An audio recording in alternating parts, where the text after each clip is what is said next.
Yeah. In other words, if I have y equals one thing and the same y equals something else, then the one thing has to equal the something else. So the way I'm going to solve this is by setting the right side of the equations equal to one another, like that. So I'm solving it by substitution, Okay. basically. In other words, this is what y is, and this is also what y is. Now, Okay. what's the next best step for solving this? To get your x's on one side and your uh, other numbers on the other side. Correct. Now, if I do that, I'm still going to have these fractions, right? Yeah. In other words, if I move this negative x to the other side, then I got to deal with the fractions. So let me suggest that when you're solving equations, if you can get rid of denominators immediately, do so. To me, it makes them simpler. Okay. What would I have to do to get rid of this denominator of 2? Would you have to multiply it by 2? Multiply both sides of the equation by 2. And what Yeah. that means is multiplying every term I see by 2. So that now becomes minus 2x plus 4, multiplied the left side by 2, and then that becomes minus x plus 2. I multiplied the right side by 2. And now Okay. this is much easier to deal with because it does not have any fractions. Yeah. So when you have a choice to eliminate denominators, I usually think that that's the best first step. I mean, there's all kinds of ways to solve equations, but to me, the sooner you get it into all whole numbers, the less likely one is to make mistakes. Okay. So now, which side am I going to put my x's on? Uh, I would put my x's on the right side. Yeah, because that's going to leave it with a positive coefficient, right? Yeah. And in fact, it will leave it with x. Now I'm going to put my numbers on the left side. What goes over on the left side? Um, it would be 2 equals x. There you go. And now we've only solved for one variable, and they want you to solve for both. So now I can go Yeah. back into either equation and come up with what y is. Well, the simplest one is easily this first one here. Yeah. So y is going to be equal to what? Um, Minus 2 plus 2. y equals 0. Uh-huh. And that's your system. And you get the same thing if you check it here. If I plug in x of 2, I also get y equals 0. Not that you need to do that, but it's not a bad check. If your life depended on it, you'd want to do it. Yeah. Okay? Okay, let's look at B. Okay. In B, we have at least one equation fully solved for one variable. Yeah. That means we're probably going to want to do substitution. We do have the second equation in semi-standard format. I say semi because the x usually is in front.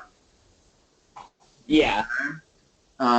And whenever you're going to solve it by elimination, you want the x's lined up and the y's lined up. So you don't have to necessarily have x in front of the y. You could have the y in front of the x, but you'd want it that way on both equations. Yeah. So back to B. We're going to solve Okay. this by substitution again, because it's all I need is one of the equations to be fully defined in terms of one of the variables. Notice the second one is not, Yeah. but it's pretty easy to substitute. What should I write next? Um, In other words, would, wherever I see y, that's where I'm going to substitute. so, Spell it. Don't try to solve it all at once. Just fill it in. So 3 times what? Negative 5x minus 3. Correct. And I still have my minus 2x. And now notice that I have one equation and only one unknown. That means I'm going to be able to solve it. And now it's just a question of doing the algebra. But since you've been taking geometry all year, that's why they're doing this algebra refresh here. So help me solve this. Now, I don't have any denominators to get rid of, but I got some parentheses I want to get rid of. So to me, the very first step is always get rid of your parentheses. Get rid of denominators and get rid of parentheses and get rid of exponents. Not always the exponents, but there aren't any here. Usually it's parentheses and denominators that you want to get rid of. So get rid of this parentheses here. What's the next line? Would it be negative 15x minus 9 minus 2x equals 8? Okay. Simplify that.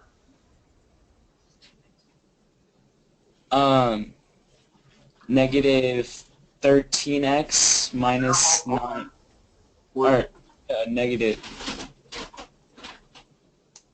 Minus 15 minus 2 is the same as minus 15 plus a minus 2.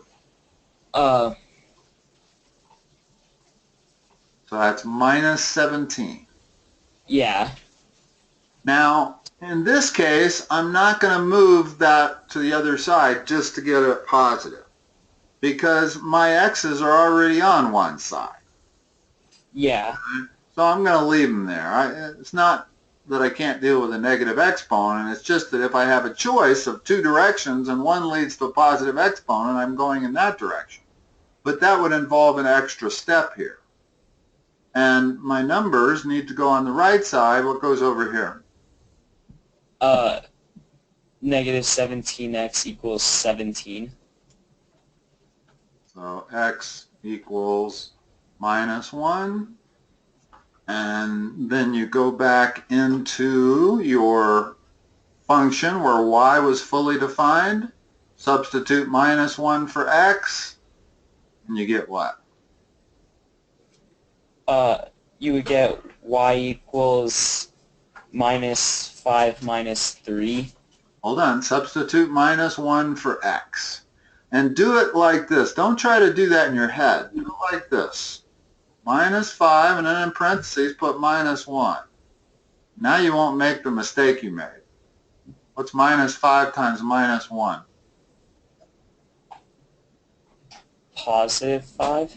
And what's 5 minus 3? 2. That's what y is.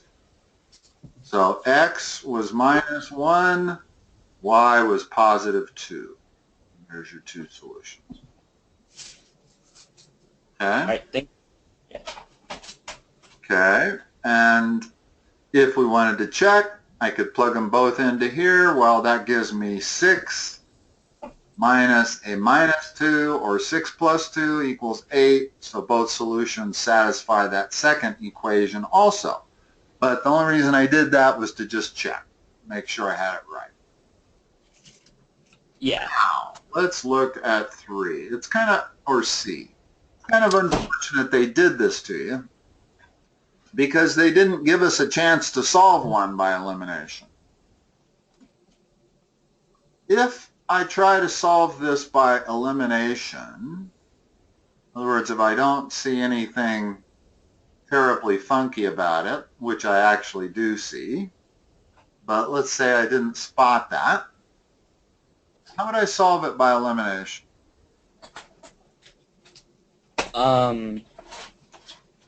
Would you have to multiply the top line by 2?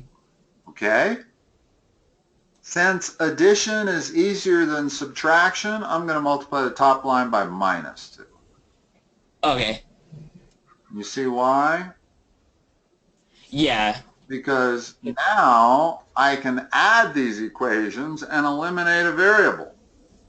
Well, lo and behold, I eliminate both variables. Yeah. And by adding the two equations, now I get 0 equals 2. What does that tell me about this system of equations?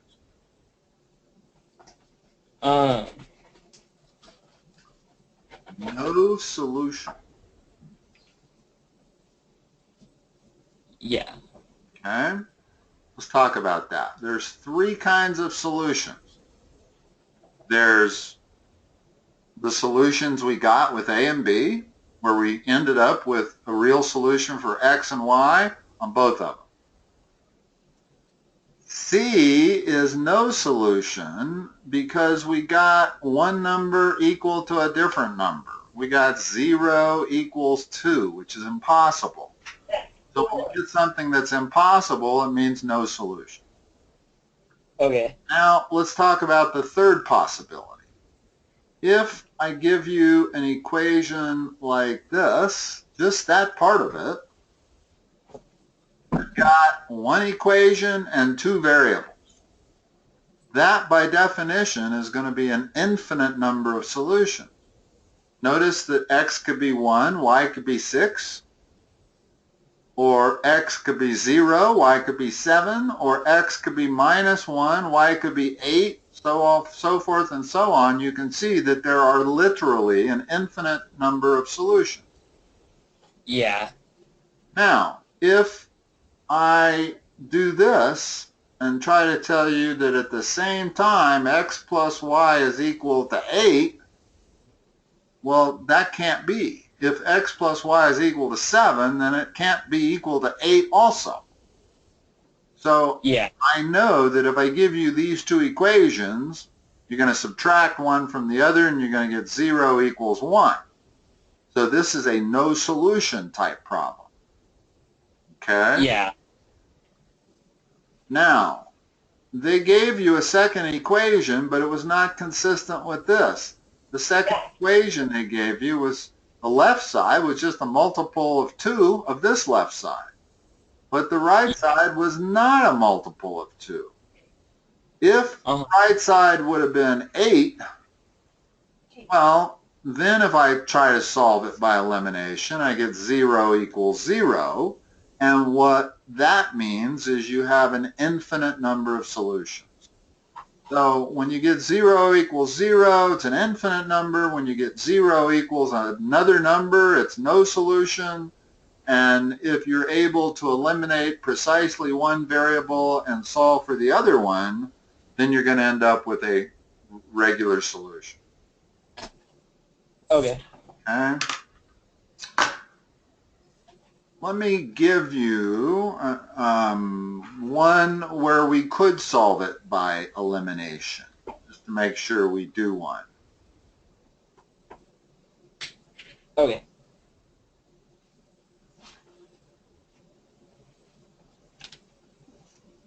Solve this by elimination. Notice standard format, standard format. Perfect for solving by elimination. So it would be First of all, are you going to add the two equations or subtract them? Because you can do either one. And in this case, you could actually do either one. Let me make it a little simpler and put a 2 there. Okay. Now what's the best way to do it?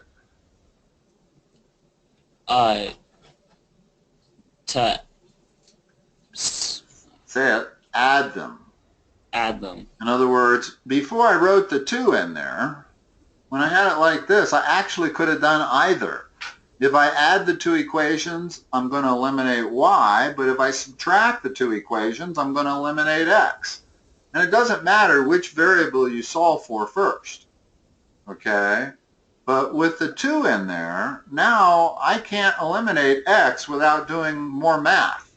I got to do something. I got to multiply the top equation by a 2 at least in order to eliminate x.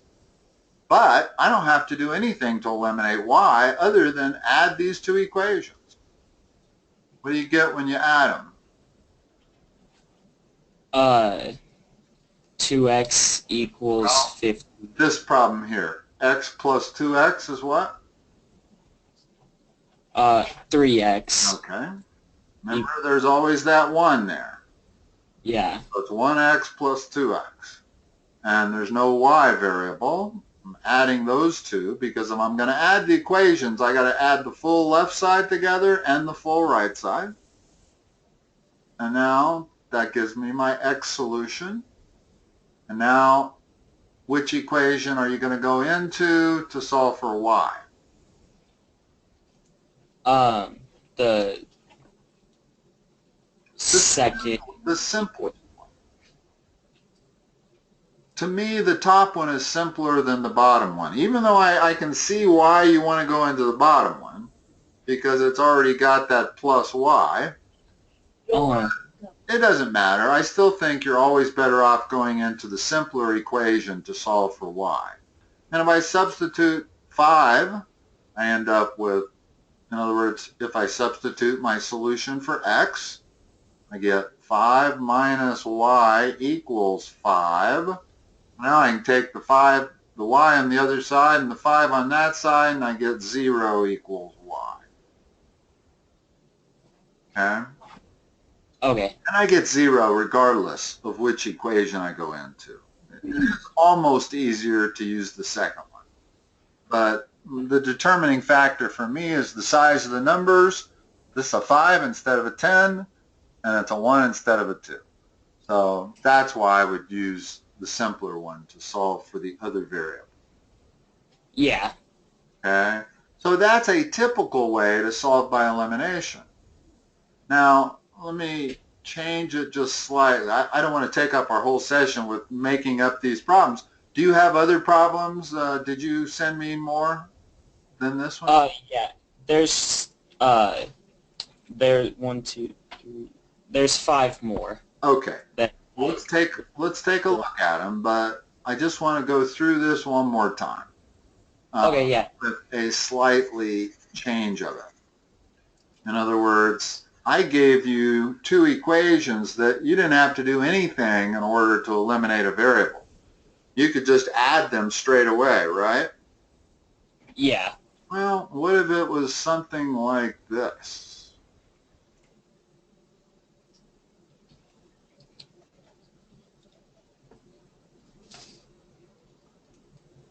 Now, I can't eliminate a variable by adding or subtracting them.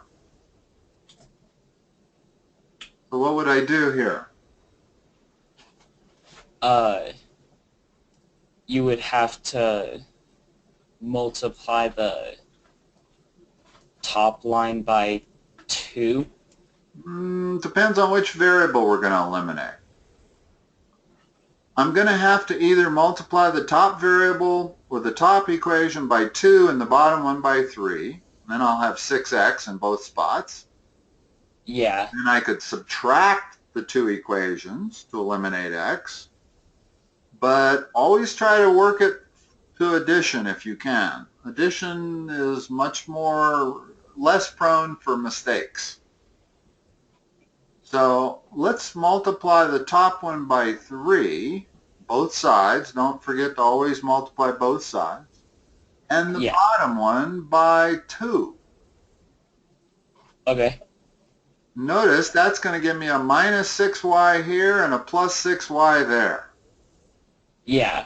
And that's perfect for elimination. I'll now be able to add the two equations together and a variable will be eliminated. But notice I can now do it by addition. I don't have to worry about subtraction. And then you go from there. Okay? Okay. All right, let's go to the next set of problems. Did you send it already? Or, oh, it's on that page probably, huh? Yeah. Just got to scroll down? Yeah. Okay. Um,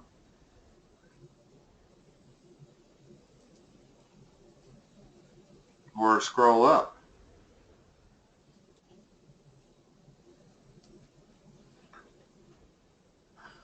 Are the second set of problems on this page?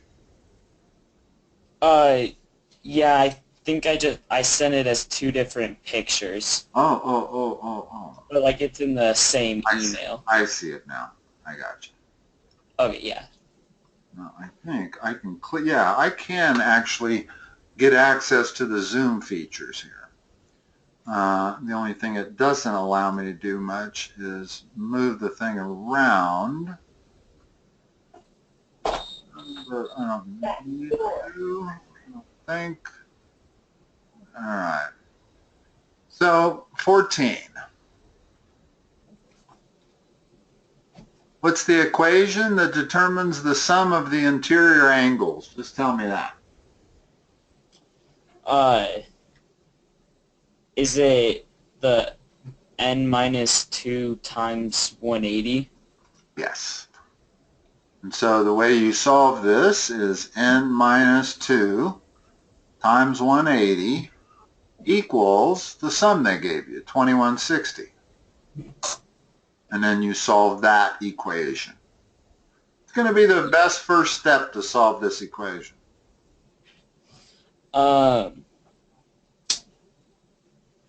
To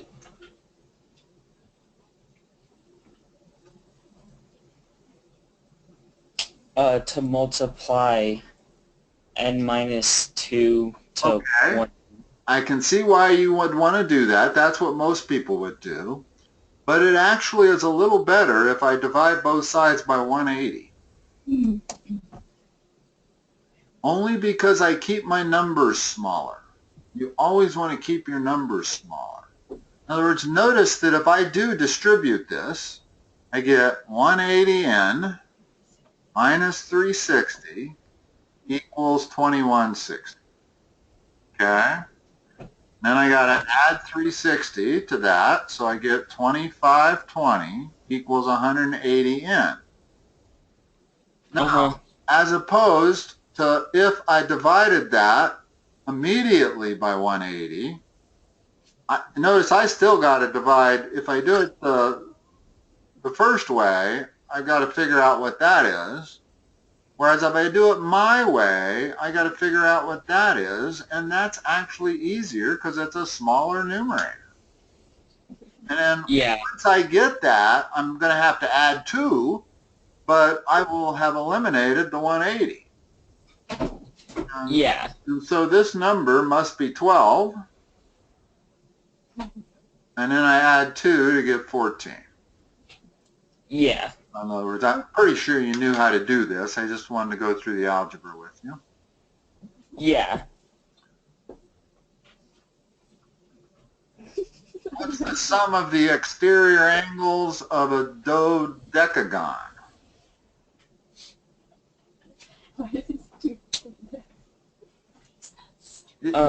This problem asked about an octagon, and you gave the right answer. So what is the sum of the exterior angles of a dodecagon? 360. Correct. They're all 360, no matter how many sides they have. Yeah. Okay. How do I solve 16?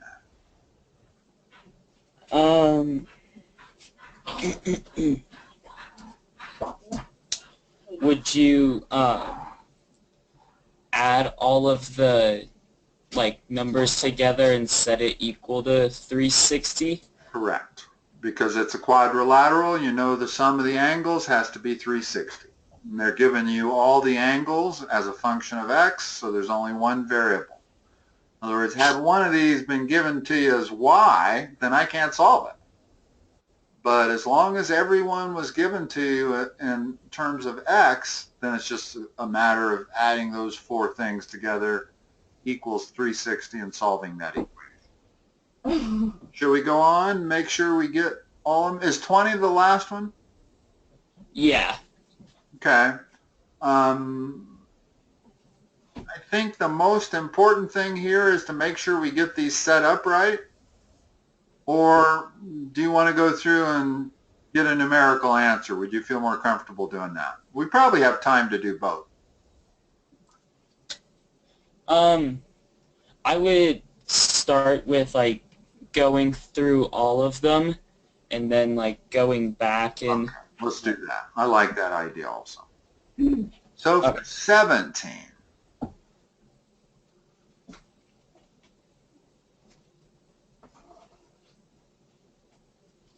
what equation can I write for 17? There's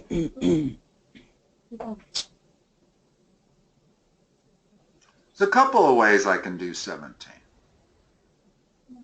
I can define all 5 interior angles, set them equal to 540 because that's the sum of the angles of a 5-sided object. But there's an easier way to do it. It's given me the exterior angle there. These x's are exterior angles. That 81 is an exterior angle. The only exterior angle I'm missing is this one right there. Well, what is that one? Would it be 75? Correct. Supplementary to the 105. So you're subtracting from 180. So now give me an equation I can write. Starting with 76.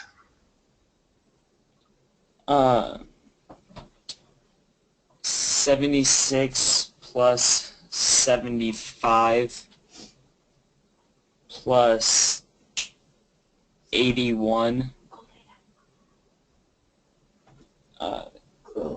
equals... Hold on, there's 2 other exterior angles there. What are they?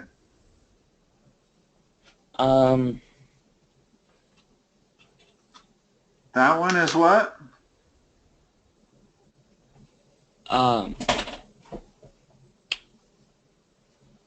What's it labeled? Can you see where I'm pointing? Yeah. Okay, what's that angle?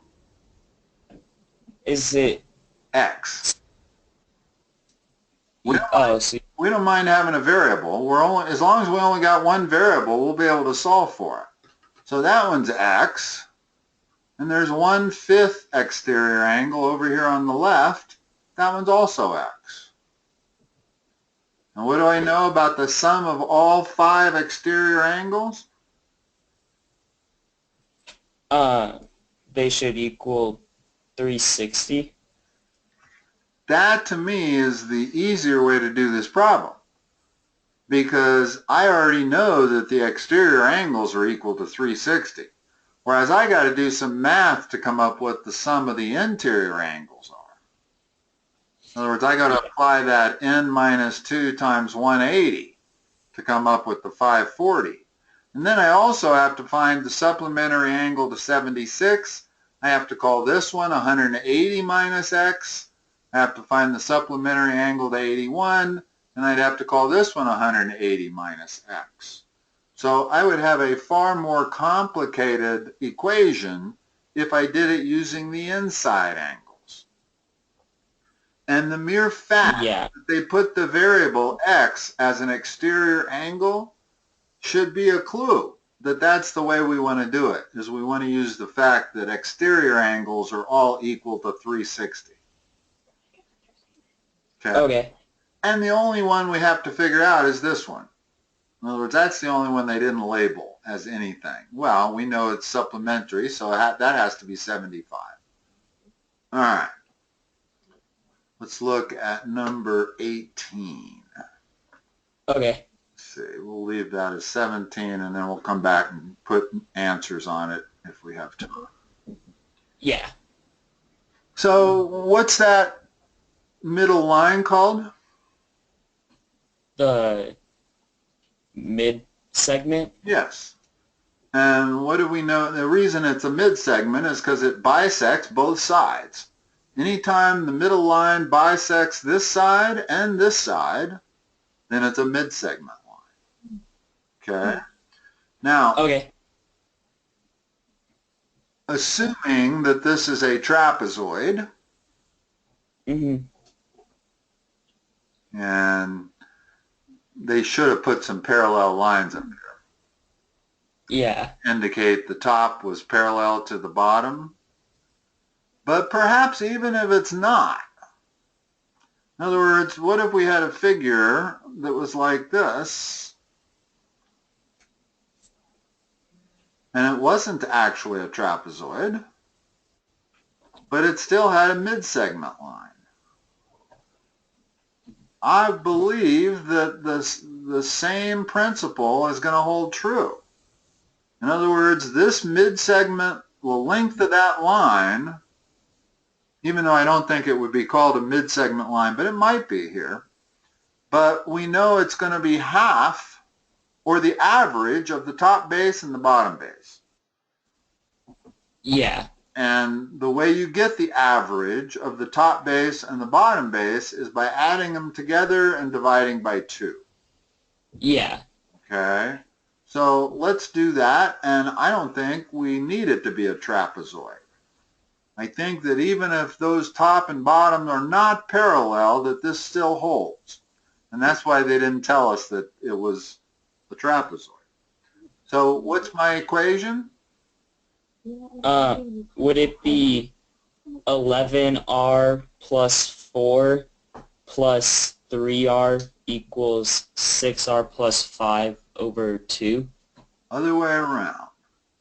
In other words, you want to add the top and the bottom and divide by 2, which is what this expression does, and that's equal to the middle.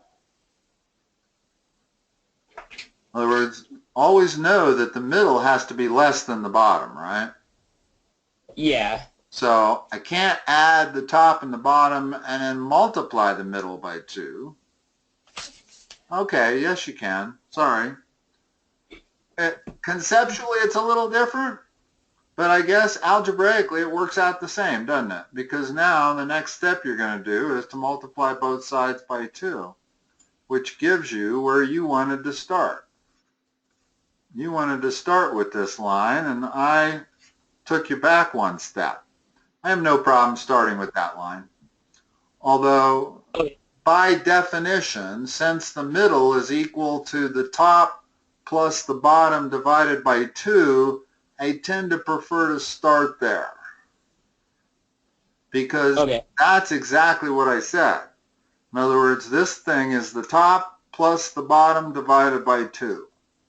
And that's equal to the middle. Turns out that all you did was jump the gun one and let the middle times 2 be equal to the sum of the top and bottom. Well, again, we've got something down to one variable, one equation. It's just a matter of algebra to solve it. We'll come back and do so. I'll leave these up here. Go to 19. Now 19, you'll notice they do use the parallel lines, so I'm guessing that they weren't necessary in 18. In other words, we don't need that line to be parallel with the base. It does not have to be a trapezoid. As long as that's a mid-segment line, then it's going to be the average of the top and the bottom, by definition, trapezoid or not. Okay. Whereas in 19, what kind of shape, what kind of figure is that? Regular trapezoid?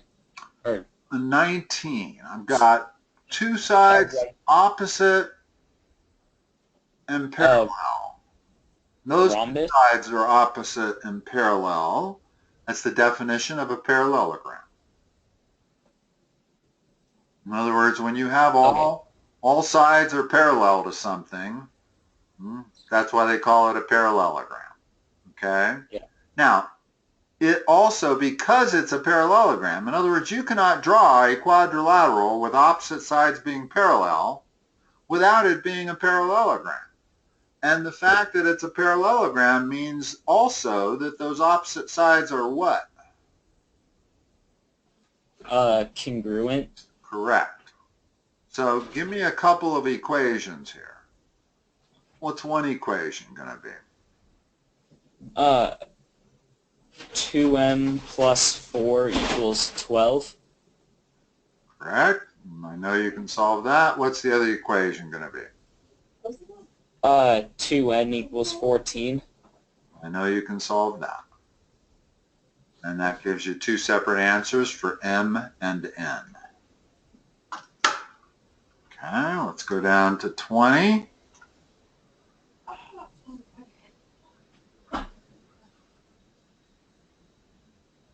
What kind of figure is 20?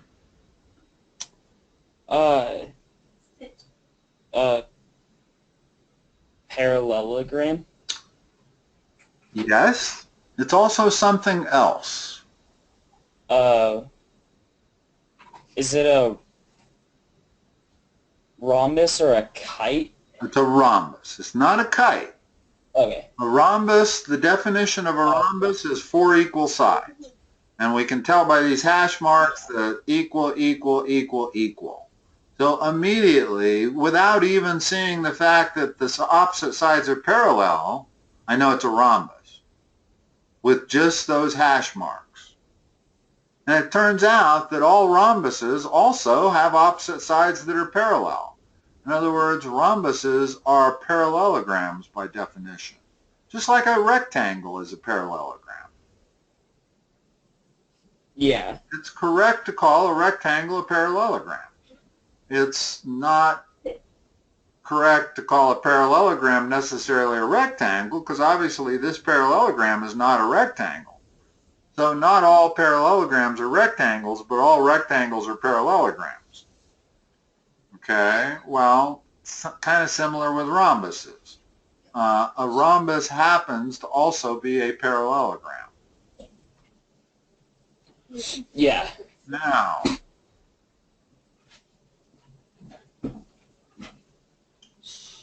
on a rhombus, what is true about the diagonals?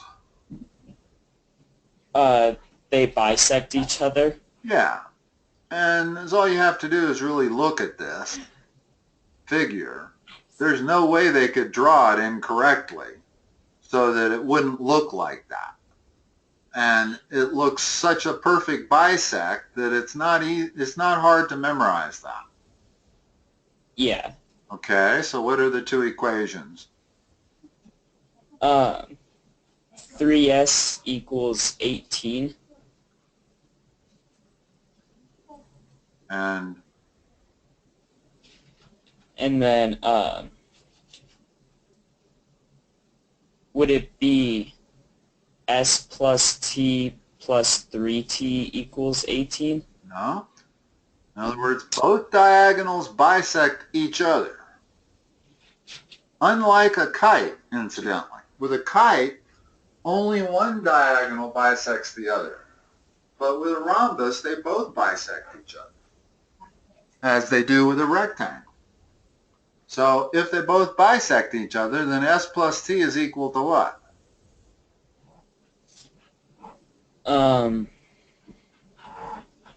3t. Now, I cannot solve it based on that alone, because I got one equation, two variables. But if I solve the first one, I solve for s. And then I substitute that value into this equation, and then I've reduced it to only one variable. So let's solve for s. So s equals 6. Okay. And now I can write 6 plus t equals 3t. In other words, what I'm really doing here is solving a system of equations by substitution. Okay. Now I just have to solve for that. What's that solution? What's t going to be equal? Would t equal 3? Yep.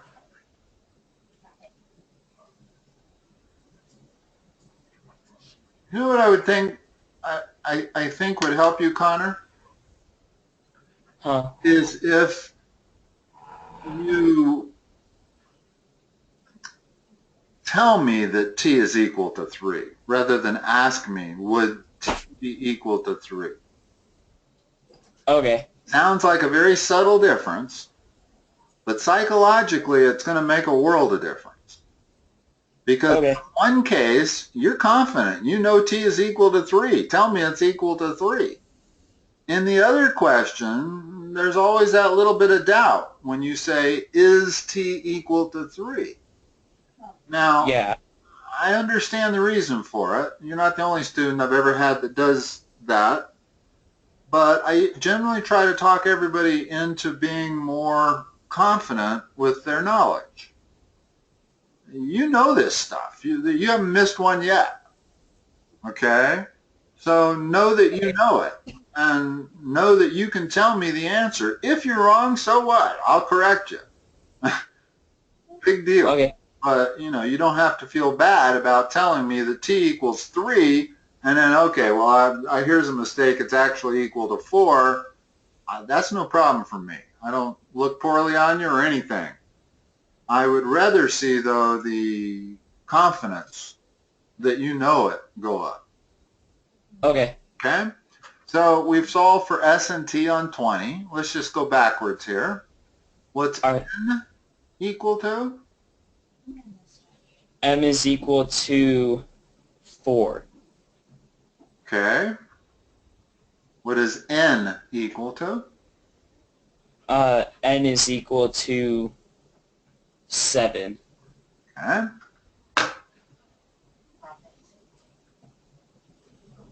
We'll solve this equation with all the r's.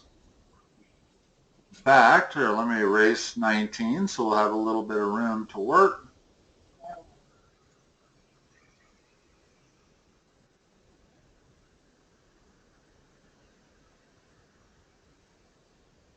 What's the first thing I'm going to do to solve this?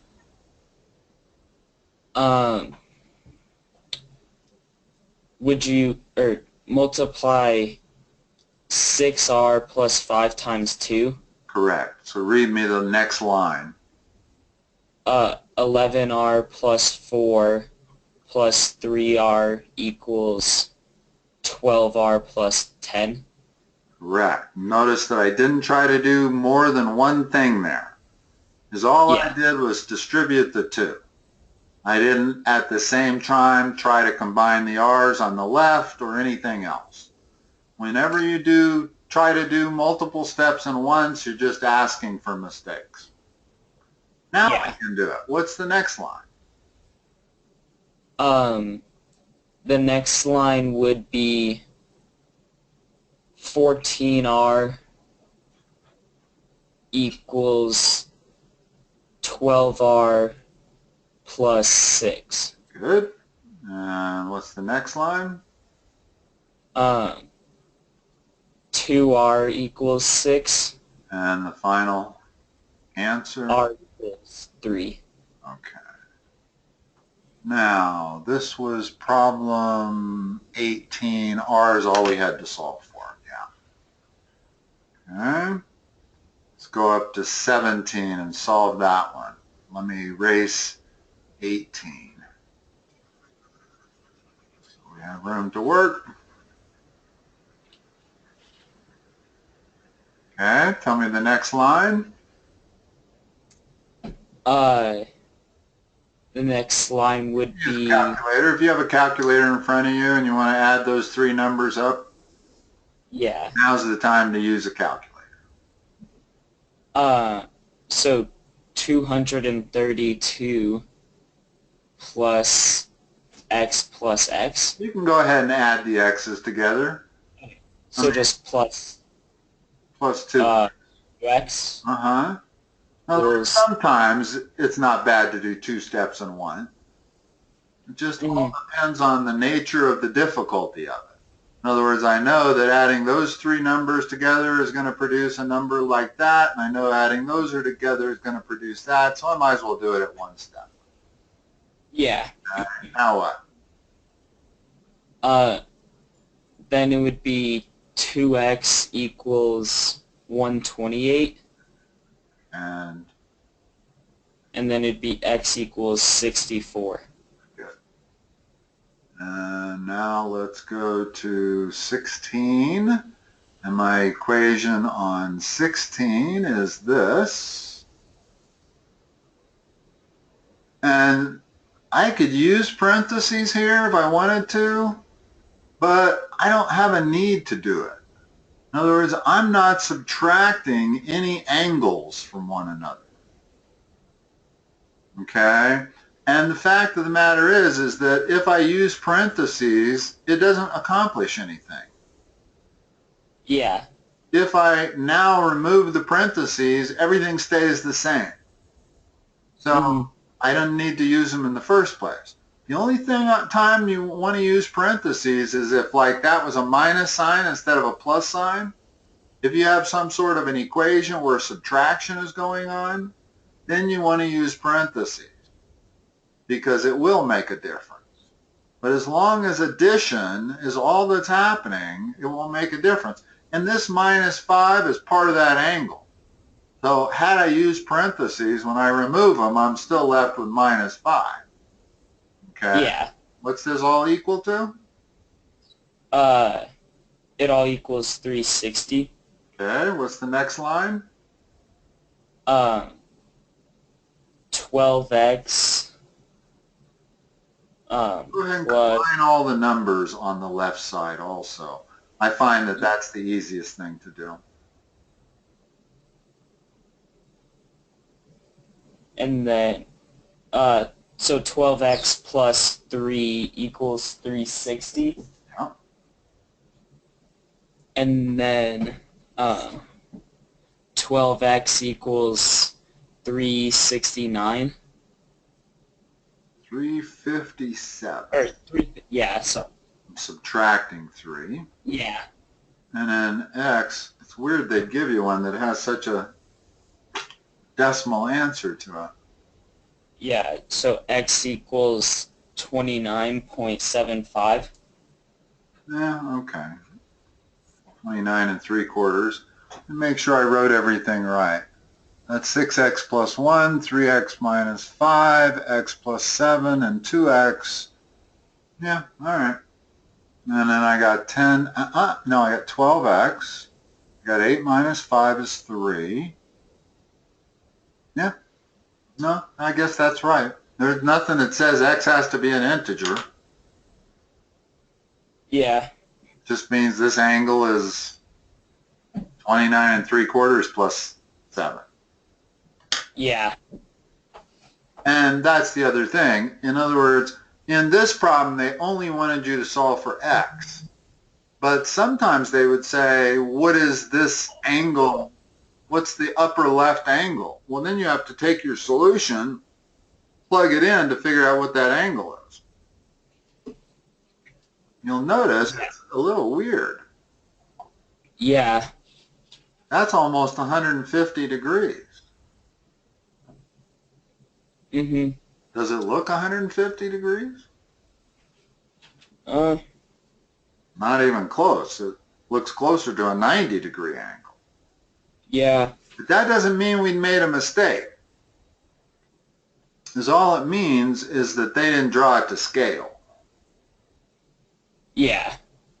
In other words, if 29 3/4 is the answer, then that makes this angle like 60 degrees, and that's clearly an obtuse angle greater than 60 degrees.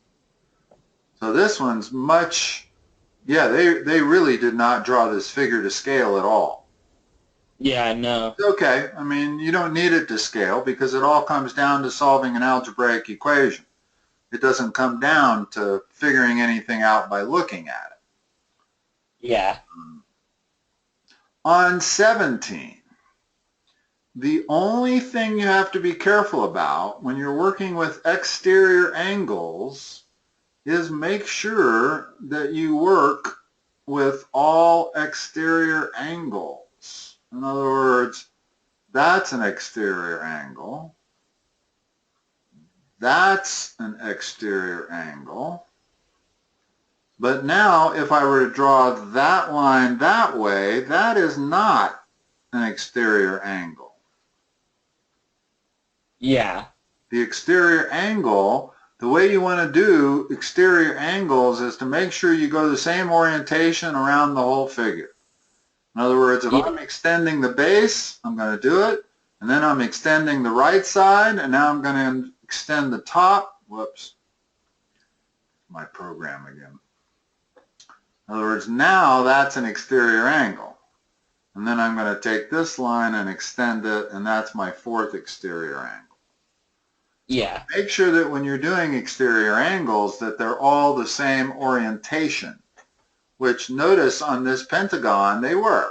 If I start here, extended it, creates that one, take that line, extend it, creates that one, take that line, extend it, creates the 76-degree one, take that line, extend it, that's the last exterior angle.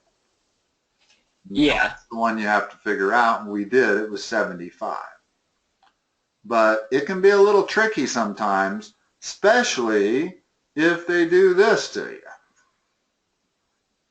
Now, figuring out the exterior angles is a little tricky. You know what I'm saying? Yeah.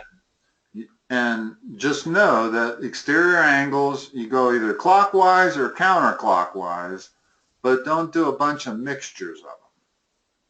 Because Yeah. you might, in other words, if I were to carry this line here across, I might think that's the exterior angle, and it's not.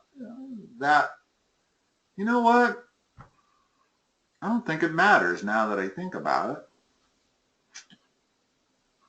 No, it doesn't. But you do have to be consistent. Yeah. Notice that if I carry this line all the way down here, well, I get a 76-degree angle there because they're two vertical angles. So even though I've drawn the exterior angle incorrectly, I might still have the correct exterior angle. Yeah. Same thing with this. If I were to draw that line down below the pentagon, well, I create X as another angle that's not really my exterior angle, but it's the same as my exterior angle. So I don't think you have to worry about what I just described. I just didn't realize it before. It's still better. I like it better when they draw the picture like this. In other words, there's no way to misinterpret this. You know precisely where the 5 exterior angles are. Yeah. Because they stopped the line. In other words, they didn't extend the line up, creating 4 angles. And there's only 2 angles, and there's only one of them that's outside the pentagon. So that's the exterior angle.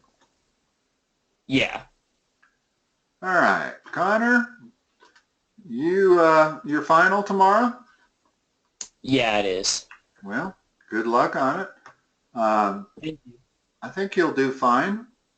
I feel like you know this stuff. You certainly know the geometry part of it and the algebra part. I'm glad they gave you some refreshing on algebra. A little surprised. I guess they'll put systems of equations into your test. In other words, we did actually have to use system of equations to solve 20 because we Yeah. ended up with 2 equations and 2 variables. So we did need that algebra to solve that geometry problem. But for the most part, everything else came out to be 1 variable, 1 equation. Yeah. All right. Well, good luck, and I probably will talk to you next semester. Have a Merry Christmas. And You too, and thank you for all your help. Yep, you're welcome. And enjoy your, will you get 3 weeks off? Yeah, pretty close to that. Pretty close to that? Well, good. Enjoy it. I will. Thank you. Talk to you later. Talk to you later.